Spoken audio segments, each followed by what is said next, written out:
Uni Eropa menuding kelapa sawit seolah-olah telah merusak alam menjadi sangat parah. Dalam video ini, kami akan menjelaskan fakta dari tuduhan tersebut.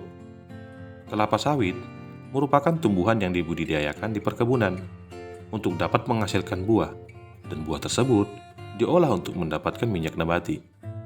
Minyak nabati tersebut dimanfaatkan untuk banyak bidang, mulai dari makanan, kosmetik, biodiesel, dan cangkang sebagai pengganti batu bara. Faktanya, untuk membuka perkebunan kelapa sawit membutuhkan lahan yang sangat luas, hingga tak jarang dilakukan pembukaan hutan. Secara kasat mata, lahan hutan yang dibuka tersebut akan berubah menjadi hamparan kelapa sawit. Dalam kurun waktu 1 tahun, hamparan jutaan hektar yang tersebar dari Sabang sampai Merauke akan ditumbuhi oleh kelapa sawit. Dari perkebunan tersebut, ada jutaan jiwa yang dipekerjakan, baik itu yang tidak memiliki latar belakang pendidikan hingga sarjana. Tidak membutuhkan waktu yang lama, perkebunan kelapa sawit jadi lahan yang akan menghasilkan oksigen, tempat tinggal bagi hewan liar. Hingga lahan yang tidak potensial bisa dimanfaatkan untuk perkebunan kelapa sawit yang produktif.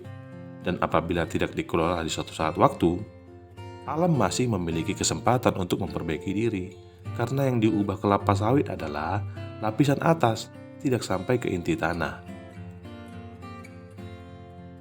Berbeda dengan pertambangan, sebut saja batu bara, ditambang hingga ke dalam perut bumi, dan diambil isinya.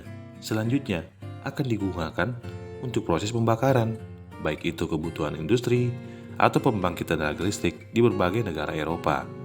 Batu bara yang digunakan untuk pembakaran tadi akan menjadi abu, bahkan menghilang.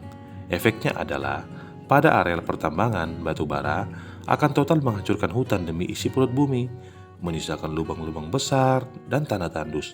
Tidak jarang, lahan bekas tambang batu bara yang terbengkalai akan menjadi lahan gersang. Belum lagi, operasional tambang biasa menggunakan puluhan hingga ratusan kendaraan besar setiap harinya, hingga menghasilkan karbon dari penggunaan bahan bakar.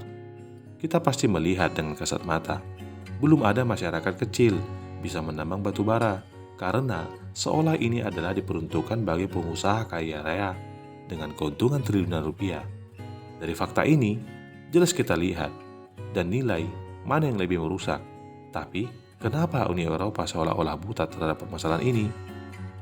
Sampai berjumpa di video selanjutnya. Terima kasih.